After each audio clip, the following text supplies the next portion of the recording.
हमारे चैनल को सब्सक्राइब करें और बेल आइकन दबाएं।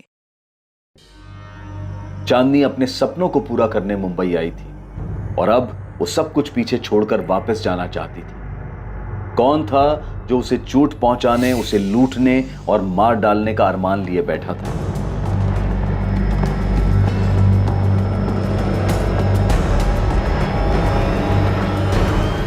राठी साहब, आपका बेटा विवेक अपना दूसरा नंबर भी बंद करके बैठा है।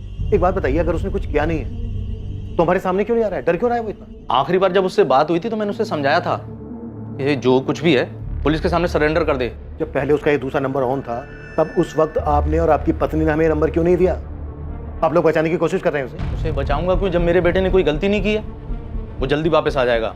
शायद वो डर गया होगा। और वो चांदी, वो तो मेरे बेटे के लायक थी नहीं। देखिए राठी साहब, वो किस लायक थी किस लायक नहीं थी हमें मत बताइए। वो मर चुकी है इस वक्त और आपका बेटा हमारा प्राइम सस्पेक्ट है जो फरार है इस वक्त। राजू वर्मा से बात हो गई, आ रहा है वो।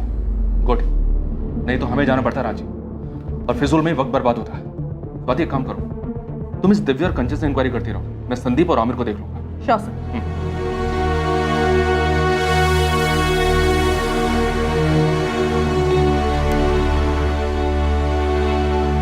हम जाकर आते हैं।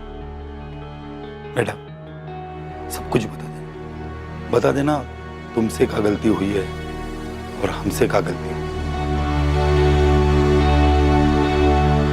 हम बॉडी परसों ले लेंगे। चांदनी के पति राजू क्रियाक्रम के लिए आ रहे हैं। आपसे विनती है तब तक बॉडी अपने पास ही रहने दीजिए।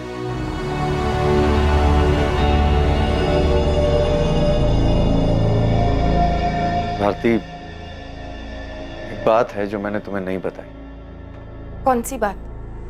वो गहने, चांदनी के गहने।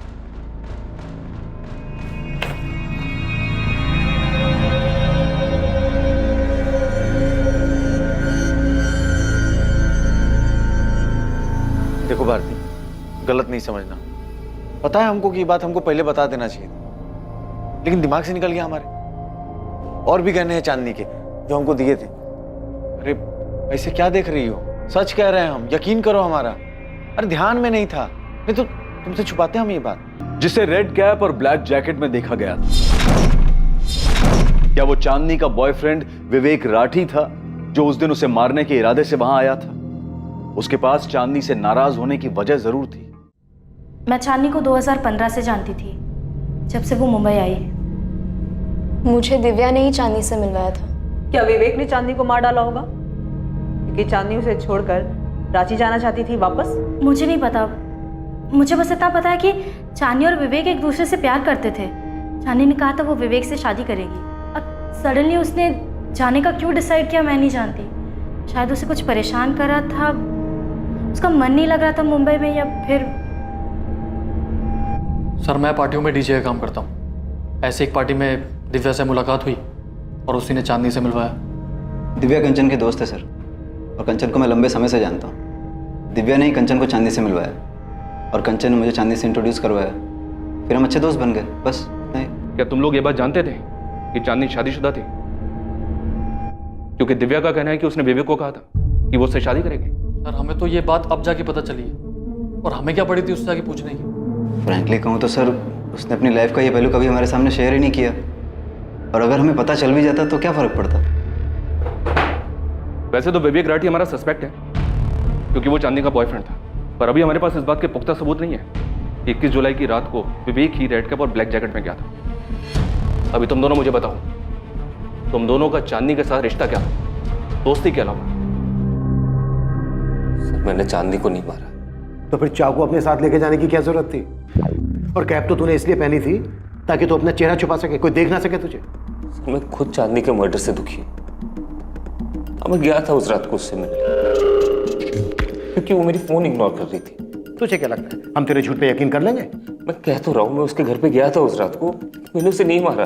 लगभग 1 महीने से ऊपर हो गया था सर, वो मुझसे बात नहीं कर रही थी।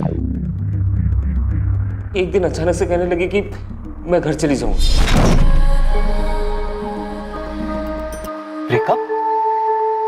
क्या बकवास कर रही हो? तुम्हें पता भी है तुम क्या बोल रही हो? बस विवेक, अब मुझे वापस जाना है। कहाँ जाना है? रांची। चांदनी, देखो, बहुत मुश्किलों से मैंने अपने पेरेंट्स को मनाया। तुम्हें भी पता है कि वो इस रिश्ते के कितने खिलाफ थे। अरे आज जब सब कुछ ठीक है, तो मुझे छोड़ के जाना चाहती हो? विवेक, जो हमारे बीच में था वो बहुत अच्छा था, पर अब मुझे वापस जाना है। मुझे तुमसे कोई शिकायत नहीं है। सर, अचानक से मुंबई छोड़ के उसने घर जाने का फैसला ले लिया और अचानक से मुझसे बात करना भी बंद कर दिया। काम पे भी नहीं जा रही थी, इसलिए मैं उसके घर पे गया था उससे बात करने।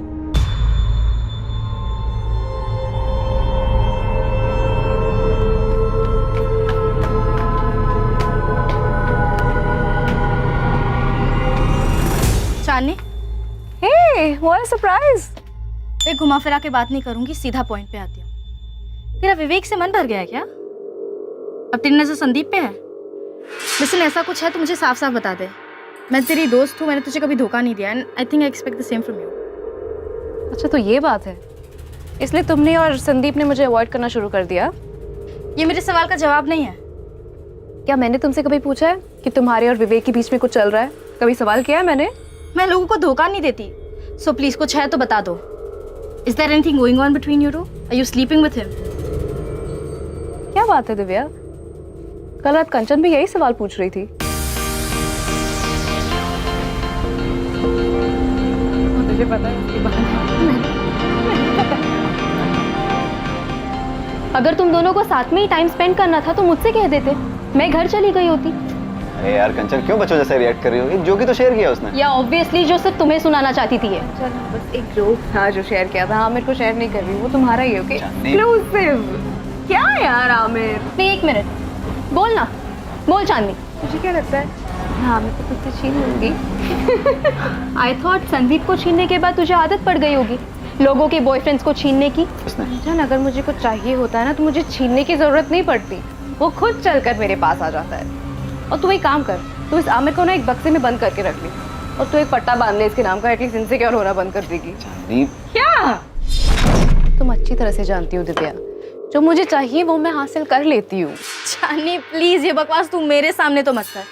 तूने जो जगह हासिल किया है ना, उसकी वजह मैं हूँ। तुझे बहन जी से बेब मैंने बनाया। अगर मेरी नजर तुझ पे पड़ी नहीं होती ना तो तू आज भी वो वर्कर्स के लिए यूनिफॉर्म डिजाइन कर रही होती गारमेंट फैक्ट्री में। Get it? एक मामूली कंपनी की मामूली सैलरी में तेरी जिंदगी यही रह जाती, एक स्मॉल टाउन गर्ल की। सर। हाँ चांदनी। कुछ ज्यादा स्टाइलिश नहीं लगा चांदनी? हाँ सर, एकदम अलग है। बढ़िया है ना ये यूनिफॉर्म? बढ़िया और अलग तो है, लेकिन हमारे क्लाइंट 5 स्टार होटल नहीं 3 स्टार होटल है। हमें उनकी हैसियत और उनके बजट का भी ध्यान रखना पड़ता है। तुम एक काम करो, एक दूसरा थोड़ा लोअर स्टाइल डिजाइन तैयार करो। ये डिजाइन उनको पसंद तो आएगा, लेकिन मुझे डर है कि उनके बजट में नहीं आएगा। कुछ ज्यादा ही स्टाइलिश हो गई ना। वैसे मैं दूसरा डिजाइन बनवा रहा हूँ, इससे थोड़ा लोअर कॉस्ट में। हाँ बनवा लीजिए मंजीत जी, लेकिन मैं ये भी रख रही हूँ, क्या पता किसी और क्लाइंट को अच्छा लगे। वैसे आपके लिए डिजाइन बना कौन रहा है? क्या दिव्या जी, आप भी मुझसे ही मेरे बिजनेस के सीक्रेट पूछ रही हैं? मैं तो बस ऐसे ही पूछ रही हूँ। जो भी डिजाइनर है बहुत टैलेंटेड है।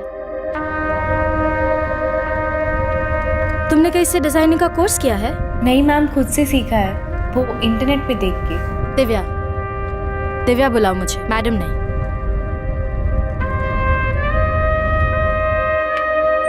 कम कम।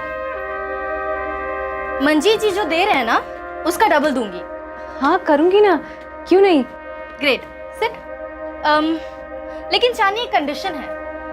क्या कंडीशन? तुम हमारी एक्सक्लूसिव डिजाइनर होगी, लेकिन तुम्हारी डिजाइन्स पे लेबल हमारा होगा, दी दिव्यास फैशन। मेहनत तुम्हारी, लेबल हमारा। मंजूर है? हाँ मंजूर है। Amazing, welcome on board.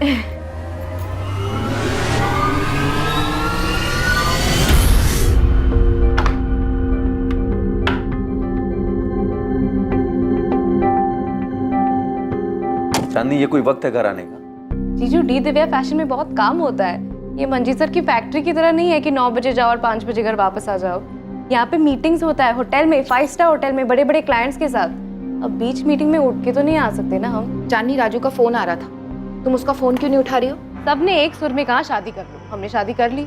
अब हमको अपना सपना पूरा करना है, इतनी मेहनत कर रहे हैं हम, अगर राजू को कोई तकलीफ नहीं है राजू तो... की अच्छाइयों का नाजायज फायदा उठा रही हो, बस और कुछ नहीं। जीजू ये सही बात नहीं है। हाँ, चांदनी तुम यहाँ रहोगी तो तुम्हारी इन नादान बदतमीजियों का इल्जाम हम पर लगेगा। हम पर इल्जाम लगेगा तुम्हारे शादीशुदा घर को तोड़ने का। वैसे भी माँ और पापा खुश नहीं है तुम्हारे मुंबई आने से। ना राजू खुश है और ना ही तुम्हारे ससुराल वाले।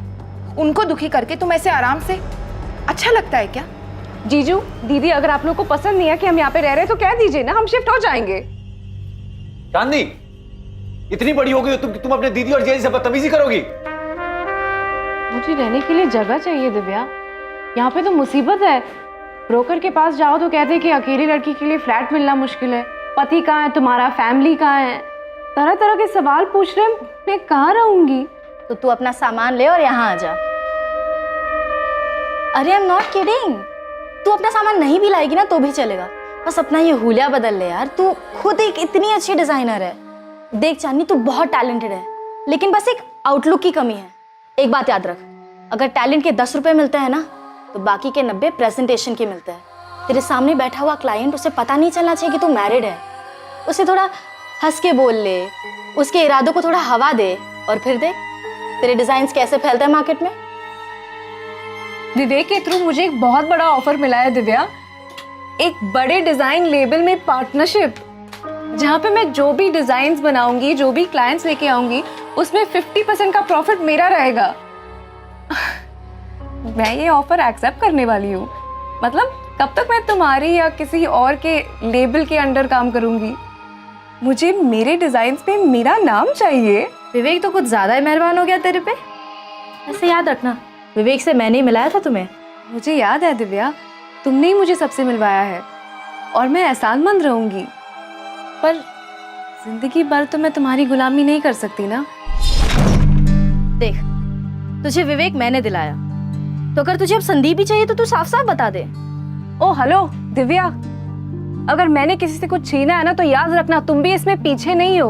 तुमने मेरे डिजाइन्स पे अपने नाम का लेबल लगा के बेचा है, तुमने मेरे हिस्से की शौहरत छीनी है मुझसे। संदीप को ना तुम अपने पास ही रखो, मुझे नहीं चाहिए। संदीप से मेरा कोई लेना देना नहीं है और ना ही आमिर या विवेक से। और ऑनेस्टली आज के बाद मुझे तुम्हारी भी शक्ल नहीं देखनी है। So done with all of you, please leave. Chandni, जी पापा। ये देखो, यही लड़का है। अपने चंद्र प्रकाश जी है ना, वो तुम्हारे लिए रिश्ता लाए। लड़की का नाम चांदनी है, 3rd ईयर में पढ़ती है। बढ़िया लड़का है बेटा, 3-3 साड़ियों की दुकान है, वो भी मेन मार्केट में। राज करोगी तुम, राज। पापा हमको राज नहीं करना है, हमको तो अपना। बस चांदी, देखो बेटा, ऐसा लड़का ढूंढने से भी नहीं मिलेगा और तुम्हें तो घर बैठे मिल गया है। कपड़े डिजाइन करने का शौक है ना तुम्हारा बेटा, यहाँ तुम अपना ये शौक भी पूरा कर लेना। सच। राजू सुन सुन सुन, अबे सुन तो। पक्की हो गई हमारी। सच्ची? महाकसम खा। महाकसम, ऐसी थोड़ी फोटो हमारे हाथ में। तेरा तो लॉटरी लग गया बे। लॉटरी तो लग गई है दोस्त, अभी जा रहे संडे को मिलने के लिए। यार बात तो कर पाएंगे ना? मैं बात कहीं नहीं कर पाया, पर सुन शर्मा नहीं। हाँ? और हाई करना है, ठीक है? हाई करेंगे। अरे भाभी तो, भाभी हाँ का इंतजार कर रही होगी।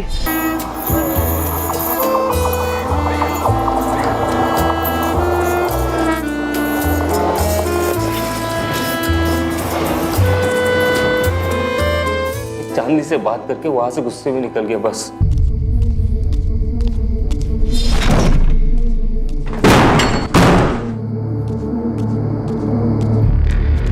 जब अकल ठिकाने आएगी वो खुद मुझे कांटेक्ट करेगी। लेकिन उसकी मौत की खबर आएगी ये मुझे पता नहीं था सर। मैं चांदनी से प्यार करता था, ये जानने के बावजूद कि।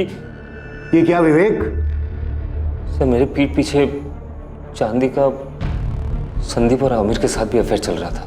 अगर भारती और मोहित ने हमें बहुत कुछ नहीं बताया तो इसका मतलब ये नहीं है कि दिव्या तुमने भी हमें सब कुछ बता दिया है। हाँ, बना ली थी मैंने दूरी चांदनी से। चांदनी का घमंड मुझसे बिल्कुल बर्दाश्त नहीं हो रहा। I mean, बहुत मतलबी थी वो। उसे ऐसी मौत नहीं मिलनी चाहिए थी, पर उसने अपनी मौत खुद ही बुला ली थी। नहीं नहीं, हमारा ये मतलब नहीं था, हम तो बस। नहीं बोलो, निकालो जहर। यही तो हम ढूंढ रहे हैं, ये जहर कहाँ भरा है और किस में भरा है। हाँ, था हमारा फ्लिंग, मैं इनकार नहीं करूंगा। अच्छा, तो ये फ्लिंग था, अभी याद आया? हाँ, अभी तक तो कह रहे थे कि दोस्त थी, दिव्या की दोस्त थी। सर जो कुछ भी हुआ मेरी और उसकी मर्जी से हुआ है। मेरा तो चांदी के साथ कुछ था ही नहीं सर। अफेयर तो विवेक और संदीप का था। दिव्या ने कंचन को चांदी से मिलवाया और कंचन मेरी गर्लफ्रेंड है। विवेक कह रहा है कि वो 21 जुलाई की रात को गया था चांदनी के घर, उसने ग्लास भी तोड़ा था, पर साथ ही साथ वो ये भी कह रहा है कि ना तो उसने चांदनी को मारा है और ना ही वो रेड कैप में गया था। तो संदीप और आमिर, अगर वो नहीं गया था तो फिर कौन गया था? सर मैं नहीं गया था। मेरा ऐसा भी कुछ नहीं था कि मैं रात को जाऊं चुपके से रेड कैप पहनकर। सर मैं 1-2 पार्टीज में गया था चांदनी के घर, वो भी 2 महीने पहले, जब उसने इन सब चीज़ों से दूर जाने का इरादा कर लिया था। देखिए, मैं ना जानती हूँ ना जानना चाहती हूँ कि विवेक चांदी से कितना प्यार करता था। चांदी वापस जाना चाहती थी। विवेक इस बात से गुस्सा था, तो शायद विवेक ने गुस्से में आकर चांदी का मर्डर कर दिया होगा। लेकिन एक बात बताओ तो मैं विवेक को एक अरसे से जानती हूँ, मुझे नहीं लगता कि वो ऐसे चांदी का मर्डर कर सकता है। मैडम, आपको ना चांदी के जीजा जी से बात करनी चाहिए। चांदी ने अपनी सारी ज्वेलरी अपने जीजा जी को दी थी, लेकिन ये बात उन्होंने किसी को नहीं बताई।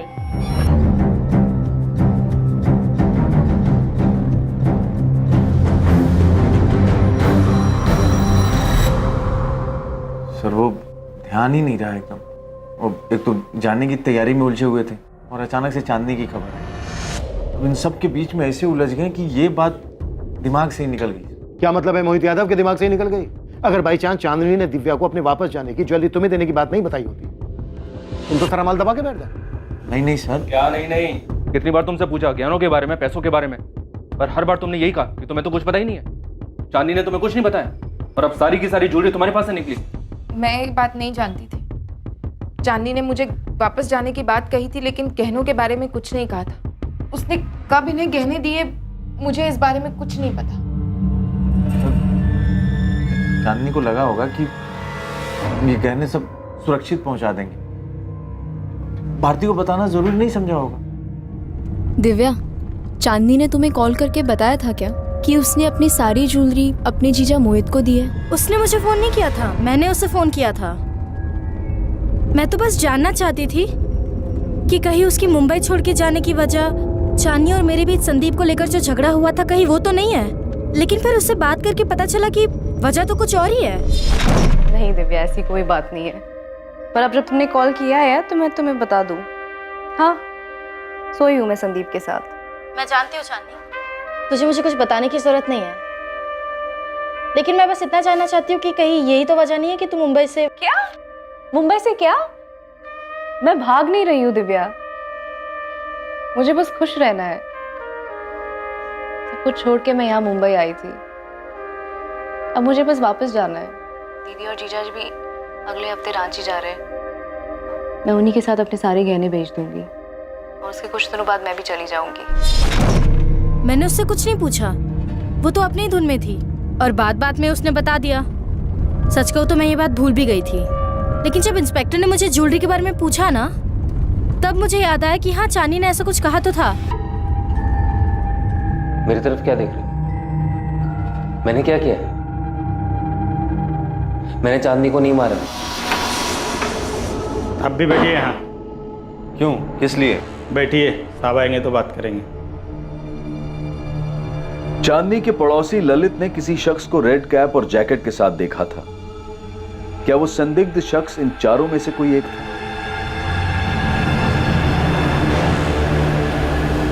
चांदनी के पड़ोसी ललित सिंगल को बुलाया गया ताकि वो पहचान कर सके कि उन चारों में से वो कौन था जो चांदनी के घर से उसकी हत्या करके बाहर निकला था। लेकिन इससे पहले कि ललित उन चारों को देख पाता, एक और पहलू पुलिस के सामने आ गया।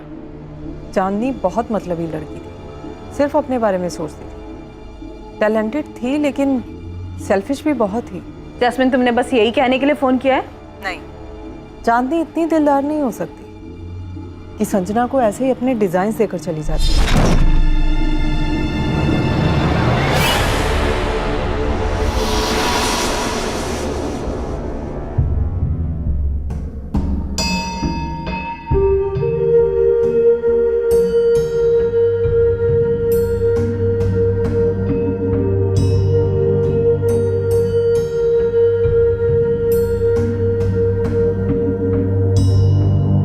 मैं तो बस देख रही थी।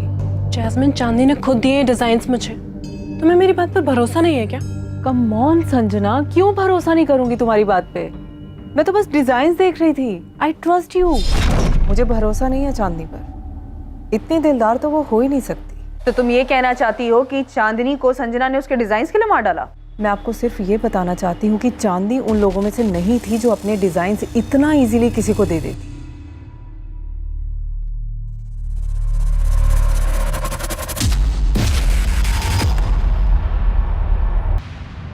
ये जैकेट और कैप पहनो तुम चारों। क्या है सर? सर मैं आपको पहले भी कह चुका हूँ, मैं गया था चांदनी से मिलने उस रात, लेकिन इसका मतलब ये तो नहीं कि मैं अपना मुंह छुपा के जाऊंगा ना। और सर मैं तो गया ही नहीं था। सर मेरा उसके घर जाने का सवाल ही नहीं उठता। सर ज्वेलरी लेकर आया थे हम, लेकिन बात बस इतना ही है कि हम सामने से आकर के नहीं बताएं। मैं अभी नाम नहीं लूंगा, पर तुम चारों में से किसी एक को पहचान लिया गया है। सीढ़ियों से नीचे उतरते हुए देखा गया। हम सिर्फ तसल्ली करना चाहते हैं, वरना शक की बिना पर तुम चारों को अरेस्ट किया जा सकता है, या सिर्फ उसको जो असल में कातिल है। ये जैकेट और कैप पहनो। हम अभी देखना चाहते हैं कि हमने जिसे पहचाना है वो वही है या नहीं।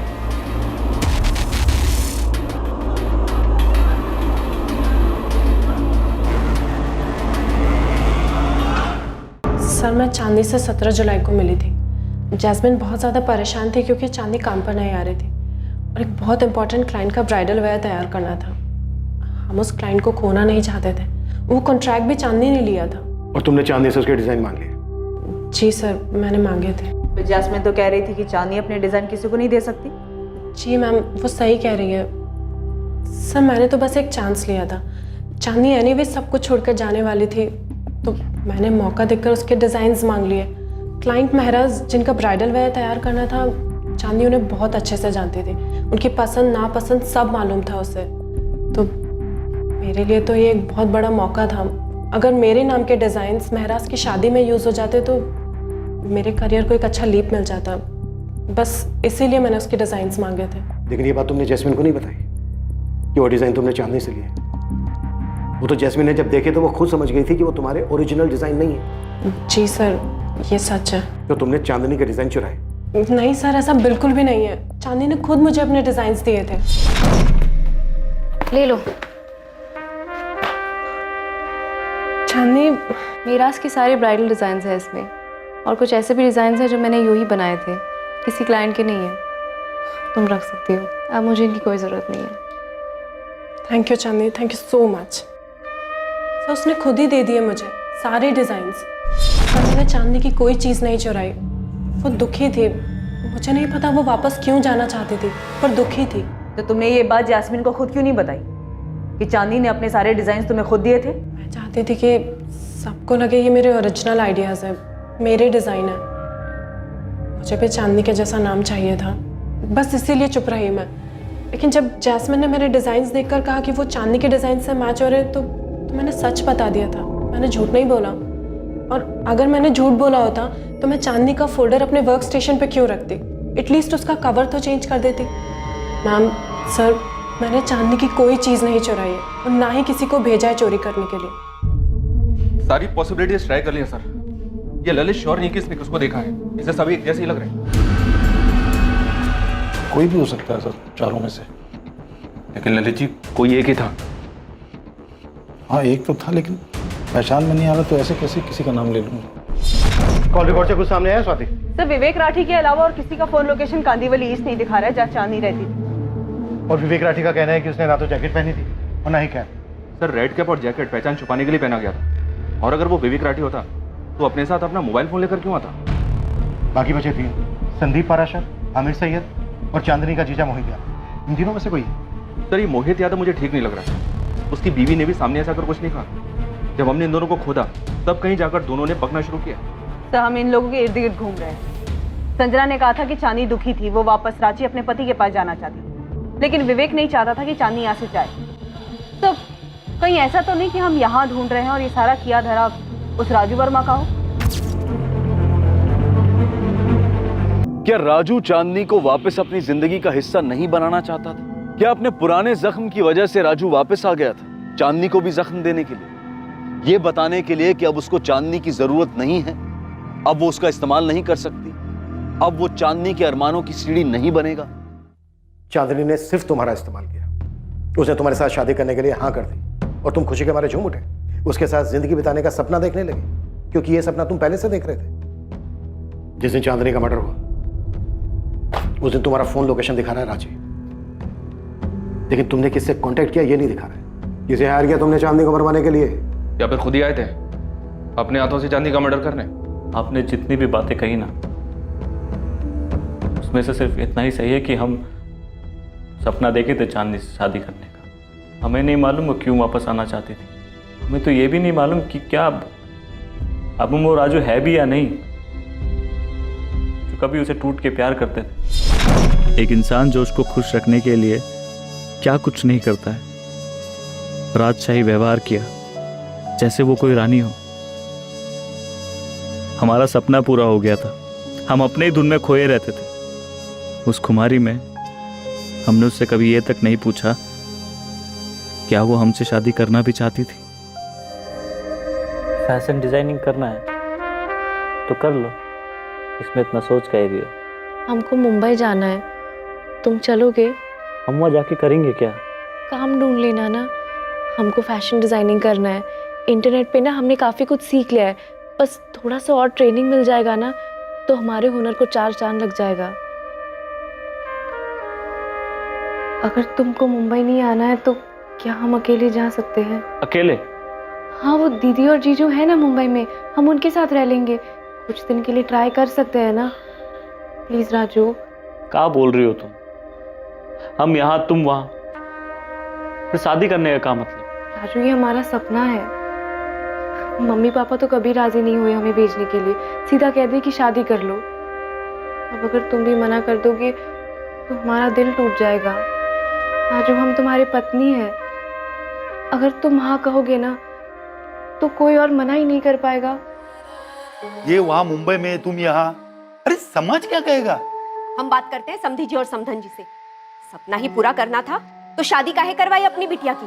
माँ हम चाहते हैं, और अगर लाइफ में कुछ करना चाहती तो इसमें दिक्कत क्या है? ये हम क्या सुन रहे हैं चांदनी? पापा आपने कहा था शादी कर लो फिर तुम्हारी पति की मर्जी। अब राजू मान गया है, वो तैयार हो गया है, अब आपको क्या दिक्कत है? तुम इतना मौका परस्त कैसे हो सकती? वो तुमसे इतना प्यार करते हैं और तुम उनकी अच्छाइयों का इतना फायदा उठा रही हो। हम राजू का फायदा उठा रहे हैं, हम। और नहीं तो क्या, उनका यहाँ जमा जमाया कारोबार है और तुम उन्हें घसीट कर यहाँ से मुंबई ले जाना चाहती हो। पापा हमारा सपना है जो आपको और मम्मी को तो दिखाई नहीं पड़ता, अब राजू को दिखाई पड़ता है, उसको हम पर पूरा विश्वास है। हम तो मुंबई जा रहे हैं बस। आ जाओ चांदनी, ये वाली सीट। तुम बैठो, मैं सामान रखता हूँ। ये हम कुछ तुम्हारे लिए लाए थे, संभाल के रखना, लापरवाही में इधर उधर मत कर देना। चांदनी, मिस करेंगे हम तुमको। हम भी तुमको मिस करेंगे। 6 महीने हो गए चांदनी, तुम आई नहीं। राजू इतना काम होता है हम बता नहीं सकते। हमें क्या पता था कि हमें इतनी जल्दी काम मिल जाएगा और इतनी तेजी से आगे बढ़ जाएंगे। बहुत याद आती है तुम्हारी। हमको भी। चलो हम फोन रखते हैं, हाँ देर हो रही है। चांदनी सुनो। राजू एक बहुत इंपॉर्टेंट प्रेजेंटेशन था इसलिए फोन नहीं उठा पाए, हम बाद में बात करें क्या? चांदनी तुमने 1 महीने से फोन नहीं उठाया हमारा। राजू तुम्हें पता नहीं है कि हम कितना बिजी रहते हैं, तुम सोच भी नहीं सकते। पता है हमारे प्रेजेंटेशन ना 5 स्टार होटल में होते हैं, बड़े बड़े क्लाइंट्स हैं। तुम यहाँ कब आ रही हो रांची? चांदनी तुम्हें देखने का मन करता है। राजू तुम मुंबई आ जाओ ना, यहाँ पे बहुत काम है, हम यहाँ पे अपनी दुनिया बसा लेंगे ना। हमारा तो सपना था तुमसे शादी करके यहाँ। राजू हम तुमसे बाद में बात करें, बहुत काम है और हमें फोकस करना है। हम बाद में कॉल करते हैं। चांदनी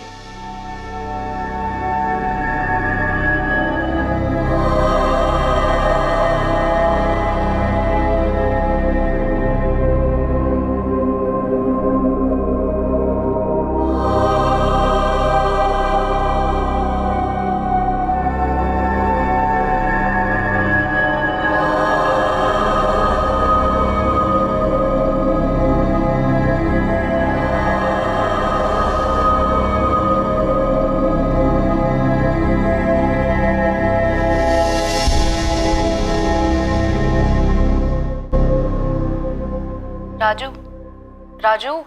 हाँ हाँ, वो बोलो ना, कुछ कुछ सोच रहे थे हम। हमने कहा हम वापस आ रहे हैं, कुछ बोले नहीं। क्या बोले चांदनी, कुछ समझ नहीं आ रहा। राजू क्या अब तुम हमसे प्यार नहीं करते? तुम ही तो हो जिससे हमने प्यार किया है। तुम खुश तो हो ना हमारे वापस आने से? एक बात बताओ चांदनी, तुम यहाँ अपने लिए आना चाहती हो या हमारे लिए? क्या हम उसके वापस आने से खुश थे? सवाल का जवाब हमने इसीलिए नहीं दिया कि हमारे पास इस सवाल का जवाब था ही नहीं। अगर आप किसी को चाहते, किसी के सपने देखते हैं और वो सपना अचानक से आपकी हकीकत बन जाए, आप जिसको चाहते हैं वो आपको मिल जाए, उससे बात करने की हिम्मत नहीं होती, वो आपका जीवन साथी बन जाए, तब ऐसा लगता है कि सपना पूरा हो गया। मगर हमारे और चांदनी के बीच ऐसा कुछ था नहीं, दूरी ही थी। हमें नहीं मालूम चांदनी क्यों वापस आना चाहती थी, क्यों वो उससे दूर भाग रही थी। उसे पाने के लिए कभी वो हम सबको छोड़ के मुंबई आई थी।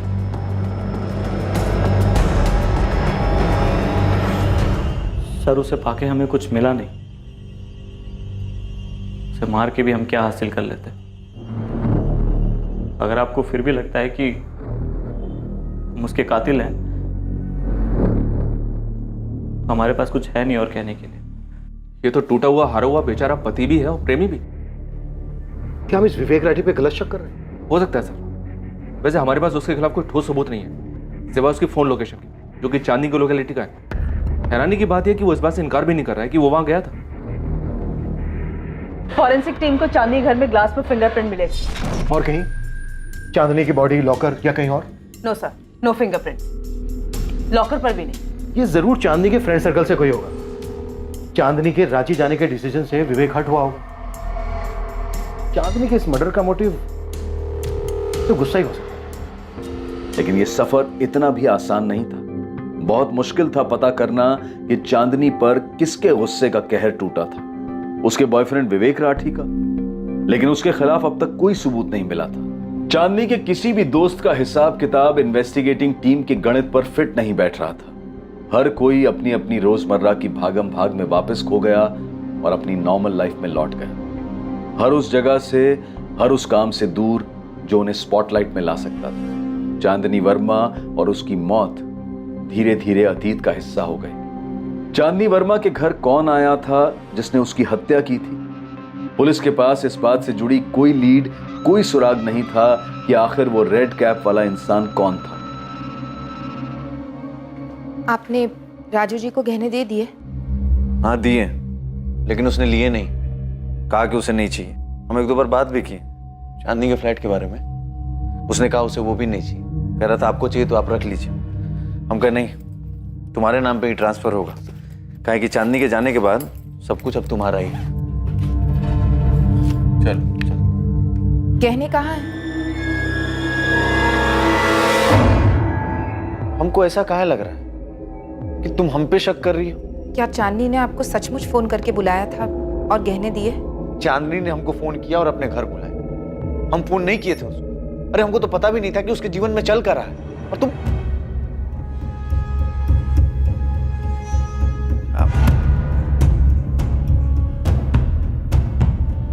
चांदनी की मौत को अब 2 महीने हो चुके थे और केस ठंडा पड़ता जा रहा था। इस केस में कोई भी प्रोग्रेस दिखाई नहीं दे रही थी। चांदनी की मौत के पीछे एक मकसद था, किसी का गुस्सा जिसका कहर चांदनी पर टूटा। लेकिन एक मकसद और था, चांदनी के गहने। कोई उसके सारे गहने भी लेना चाहता था और उन गहनों से अपने सपनों को पंख देना चाहता था। मैं सब इंस्पेक्टर रमेश शर्मा बोल रहा हूँ। कौन बोल रहा है?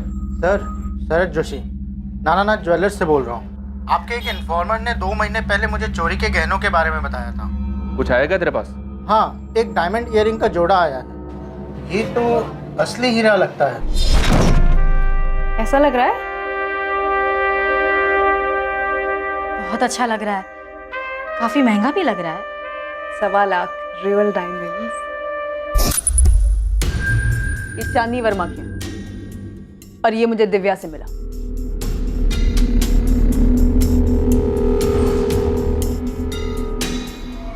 सेम ईयरिंग से। शरद जोशी स्मार्ट निकला सर। उसने उस लड़की का नाम और एड्रेस नोट कर लिया था जो लड़की सेम ईयरिंग्स बेचने आई थी। उठा लो उसे। मुझे लगता है हमें हमारा कल्प्रिट मिल गया है।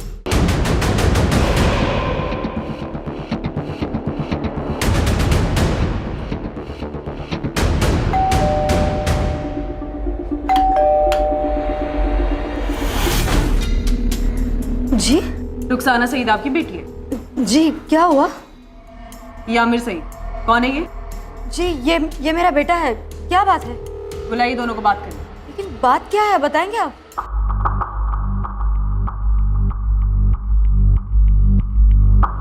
मुझे भाई ने दिए थे बेचने के लिए। और तुमने इनके बारे में उससे कुछ पूछा ही नहीं? साहब बताएंगे बात क्या है? आप बच्चे से सवाल पूछे जा रहे हैं। ये ईयरिंग्स उस औरत की हैं जिसका मर्डर हो चुका है और जैसे आपका बेटा आमिर बहुत अच्छे से जानता है। सब ये इनके घर से मिला, आमिर के कबर्ड से। मुझे सच में नहीं मालूम ये सब भाई के पास कहाँ से आए। रुखसाना, आमिर के दिए ये इयररिंग्स बेचने के बाद 90,000 रुपए तुमने उसे दिए और ये सोचा तक नहीं उसके पास ये कहाँ से आए होंगे? पैसे दिए थे लेकिन सोचना क्या था, भाई नहीं दिए थे इयररिंग्स। आमिर ने पैसे मुझे दिए थे, लेनदार के बहुत पैसे बाकी थे। मैं बेवा हूँ, अकेले घर चलाती हूँ, तो आमिर ने थोड़ी मदद कर दी कर्ज उतारने में। उसमें आप मर्डर की क्या बात कर रहे हैं? मुमताज जी, आपका बेटा आमिर अपनी बहन को एक औरत के इयररिंग्स बेचने के लिए देता है और आप उससे ये पूछना जरूर भी नहीं समझती कि उसके पास ये कहाँ से आए होंगे? भाई ने कहा था कि उसकी गर्लफ्रेंड ने दिए हैं, कंचन ने। ये झूठ है मैम। ये इयररिंग्स मेरे पास नहीं थे और ना ही ये आमिर के पास हो सकते, क्योंकि ये तो कंचन भांटा फूट चुका है तुम्हारा। नहीं मैम, मैं कसम खा के कह रही हूँ कि ये इयररिंग्स मैंने आमिर को नहीं दिए। मैं जानती हूँ कि ये चांदनी के हैं, पर मैंने ये आमिर को नहीं दिए।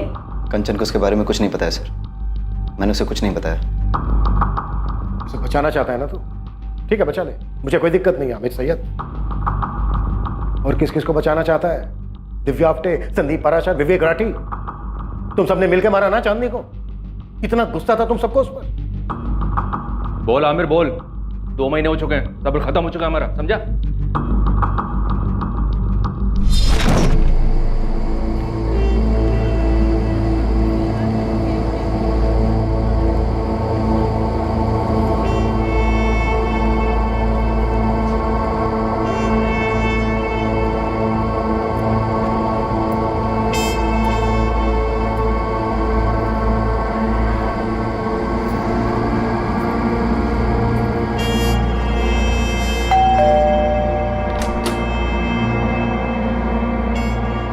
लगता है आज रात सबके सब अपने इश्यूज क्लियर करके ही मानोगे।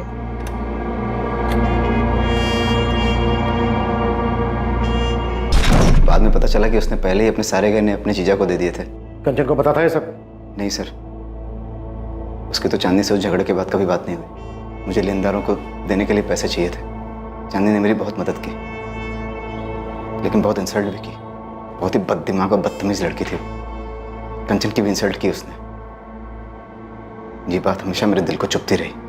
वो चाकू कहाँ छुपाया तूने? और वो ग्लव्स जिनका इस्तेमाल तूने चांदनी को मारने के लिए किया, जैकेट, कैप जिनसे तूने अपनी आइडेंटिटी छुपाई, कहाँ है ये सब? सब फेंक दिया सर, एक नाले में। कौन से नाले में फेंक दिया? देखा मैं।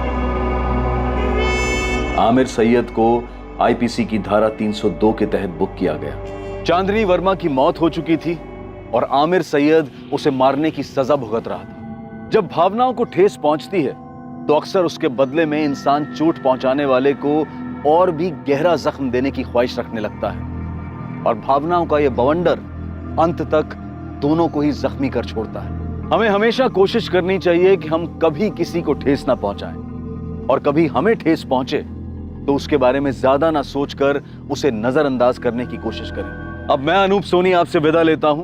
कल रात आपसे फिर मुलाकात होगी कौन बनेगा करोड़पति के करमवीर एपिसोड के बाद एक और नए केस के साथ। और याद रखें, क्राइम और आपके बीच में सिर्फ इतना फर्क है कि आप कितने सतर्क हैं। सतर्क रहें, सुरक्षित रहें। जय हिंद।